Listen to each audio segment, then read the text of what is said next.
تخيل معايا كده شاب في عز شبابه مش بيحلم بالتمثيل ولا السينما ولا الشهرة، بيحلم بحاجة واحدة بس، إن بلده تبقى أحسن. الشاب ده قرر يسيب كلية هندسة ويروح كلية تجارة، مش عشان كلية تجارة أسهل، لأ، عشان الهندسة فيها عمل كتير، والعمل ده هيضيع وقته اللي هو عاوز يسخره كله في عمله السياسي، أو بمعنى أصح نضاله السياسي. بس المفاجأة اللي محدش كان متوقعها إن السلطة قررت تعتقله هو وآلاف الشباب الحالم زيه. 7 سنين كاملة في معتقل الواحات، 7 سنين تعذيب وظلم وقهر. والسؤال اللي بيطرح نفسه، تفتكر يا شقيق شاب زي ده لما يخرج من السجن متوقع منه يطلع عامل ازاي؟ علي الشريف ابن الطبيعة. لو عاوز تشوف ملامح مصر المعجونة في طين الأرض يبقى لازم تبص على وش الراجل ده، علي الشريف. فنان كلنا عارفين وشه لكن معظمنا ما يعرفش اسمه. تخيل يا شقيق الراجل ده بيمثل من سنة 1969 لحد ما مات سنة 1987، وأغلبنا ما يعرفوش اسمه، لكن انت أكيد عارف شكله، والأكيد أكتر إنك ما تعرفش حكايته، حكاية الشاب اللي قضى 7 سنين من شبابه في معتقل الواحات. علي الشريف زي ما انت عرفت في الانترو كان طالب في كلية تجارة، وكان متفرغ لعمله السياسي إيمانا منه بنضاله وبالاشتراكية. وعلي الشريف زيه زي أغلب شباب ومثقفين مصر الفترة دي كانوا مؤمنين بالأفكار الشيوعية والمساندة لثورة يوليو، وكمان مؤمنين بحرية الرأي والتعبير. لكن طبعا عبد الناصر يسمع حرية رأي وتعبير يزعل، وعشان كده سنة 56 بيعتقل معظم الشباب المثقف الحالم بحرية الرأي والتعبير في الجامعات، واللي كان من ضمنهم طبعا علي الشريف. ومعاهم بيتحبس مثقفين مصر ونخبتهم زي حسن فؤاد والشاعر فؤاد حداد ومحمود السعدني وغيرهم. لكن احنا قصتنا هنا مع الفتى ده، الشاب غريب الأطوار والملامح ده.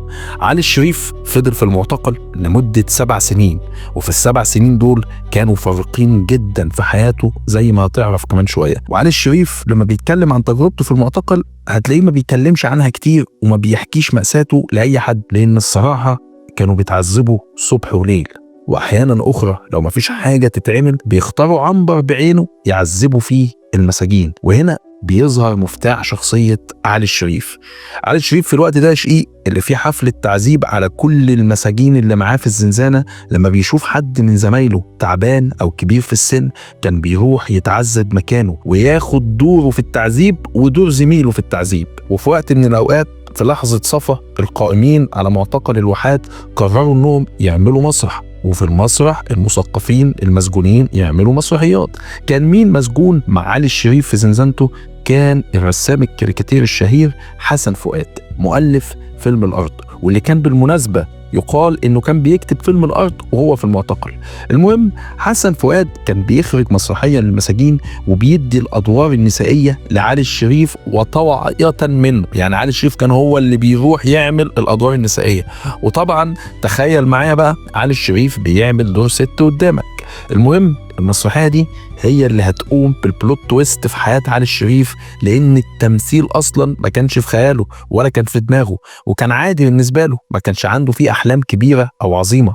المهم علي الشريف بيخرج من المعتقل سنة 61 ب3 حاجات. أولهم علاقته القوية بحسن فؤاد، تانيهم بخوف من الضلمة والأبواب المقفولة طول حياته لأنها بتفكره بسنين السجن وبأثار تعذيب في جسمه، ودي كانت الحاجة الثالثة. ولكن مع كل الحاجات السيئة دي علي الشريف كان متصالح مع ذاته ومع التجربة اللي كان فخور بيها. بالمناسبة بيكمل علي الشريف سنينه الفضل في كلية التجارة وبيشتغل محاسب في بنك اسمه البنك الزراعي لحد ما بتيجي سنة 68 بعد النكسة بسنة، والمخرج يوسف شاهين بيبدأ يحضر لفيلم الأرض اللي مين كان كاتبه؟ حسن فؤاد، عن رواية لمين؟ عبد الرحمن الشرقاوي.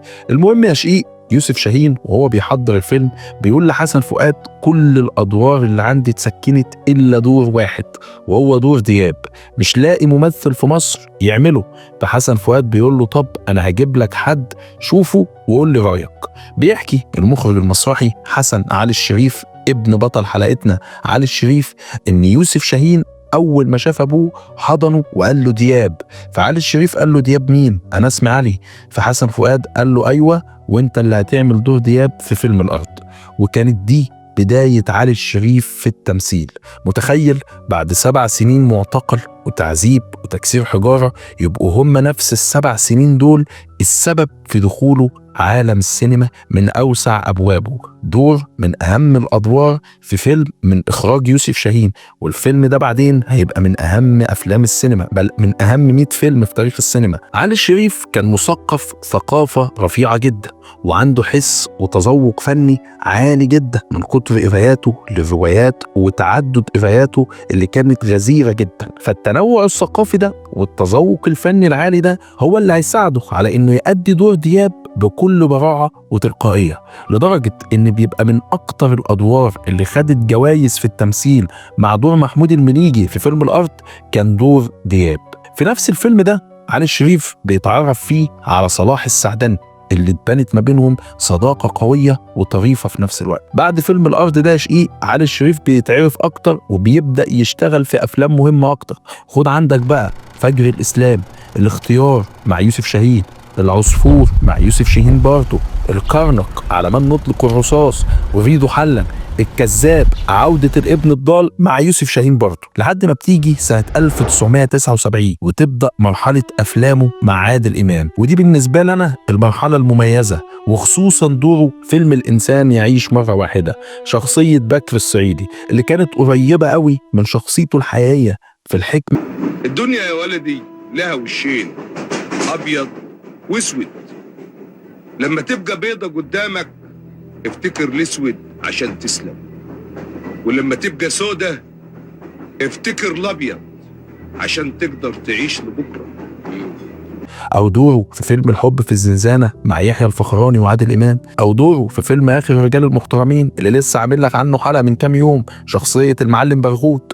ومع كل اللي أنا ذكرته لك ده لسه في أدوار كتيرة قوي مميزة الراجل ده عملها أنا ما قلتهاش، أنا قلت لك بس على الكاركترات والأدوار اللي أنا بحبها له. علي الشريف يا شقيق كان متقدر جدا على المستوى الفني والثقافي وسط نجوم الوسط الفني. يعني عندك مثلا عادل إمام وسعيد صالح كانوا بيحبوه جدا، وأظن واضح جدا عادل إمام بيقدر الراجل ده ازاي من كتر ظهوره معاه في أفلامه. ونور الشريف كان بيحبه جدا، اللي كانت قعدتهم مع بعض بتتحول لنقاشات سياسية وثقافية عميقة، الاتنين مثقفين جدا فالقعدة بتتحول لصالون ثقافي. ولا صلاح السعدني اللي علاقته بيه بدأت في فيلم الأرض، خصوصا لما يوسف شاهين طلب من بعض الممثلين يمشوا حافيين في الأرض، وكانوا بعض الممثلين منهم صلاح السعدني رافضين عشان الأرض سخنة وحامية. فعلي الشريف عشان صلاح السعدني انت ماشي في الطريق ده ليه؟ قال له انا بس عشان اعصابي منهارة مش عاوز اروح لهم البلد كده، فتعالى نروح نصطاد شوية اعصابي تهدى وبعدين نروح له. وفعلا صلاح السعدني جدا ويقول له بابا مات من 15 سنة، وبيفضل الموقف ده معلق معاهم، وبقى كل ما يتقابلوا يقول له ها هنروح نعزف بابا امتى، ويضحكوا. لحد ما بتيجي سنة 1987 أثناء بروفات مسرحية عشان خاطر عيونك، بتحكي زوجة الفنان علي الشريف وابنه حسن فؤاد علي الشريف اللي سماه على اسم صديقه ومكتشفه الفني، إن في يوم من الأيام بعد ما رجع علي الشريف من البروفة قعد يقرأ في كتاب عن استشهاد الحسين، وبتأثر جدا باللي بيقراه لدرجة إنه بكى. وبعد كده قال لمراته قومي صحي العيال عاوز أشوفهم عشان أنا هموت النهاردة. قالت له بطل هزار. قال لها أنا ما بهزرش، أنت عارفة اللي عليا واللي ليا عند الناس، سدي اللي عليا قبل ما تاخدي اللي ليا. وبعدها قام فتح شباك أوضته وخد نفس كبير وقال بعلو صوته مدد يا حسين جاي لكم يا آل البيت. وبعدها مات علي الشريف على طول. علي الشريف يا شقيق كان معروف بتدينه وحرصه على قراية القرآن دايما، وكان معروف بطيبة أخلاقه وتسامحه مع الآخرين بشكل غير عادي. وأظن ده يبان لك من رد فعله على صلاح السعدني لما قال له بابا مات، أو مثلا يبان لك أكتر لما كان بيروح يتعذب مكان المساجين اللي معاه اللي ما كانوش يقدروا يستحملوا التعذيب. علي الشريف إنسان يعتنق أخلاق القديسين زي ما كان بيوصفوه صحابه وزمايله، ويمكن عشان كده احنا بنشوفه فنان جميل وكويس رغم عدم اهتمامه بانه يكون فنان اصلا او ممثل مشهور اصلا. بالعكس، التمثيل كان بالنسبه لعلي الشريف هو مهنه بياكل منها عيش. لكن علي الشريف ينطبق عليه الجمله المأثوره اللي بتقول عشان تكون فنان كويس لازم تكون انسان كويس. وهو ده علي الشريف يا شقيق، انسان يمتلك اخلاق القديسين اللي مهما يتعرضوا للظلم وإساءة وأذى من الآخرين بيفضلوا يتعاملوا مع البشر بكل خير وحب وتسامح. الله يرحمه علي الشريف، فنان بدرجة إنسان، ما كانش بيدور على بطولة ولا على نجومية ولا على تسقيف. التمثيل عنده كان شغلانة، لكن الإنسانية كانت عقيدة. يمكن عشان كده أدواره لسه عايشة رغم إن اسمه مش دايما في الواجهة. علي الشريف فنان بدرجة إنسان. سلام يا شقيق.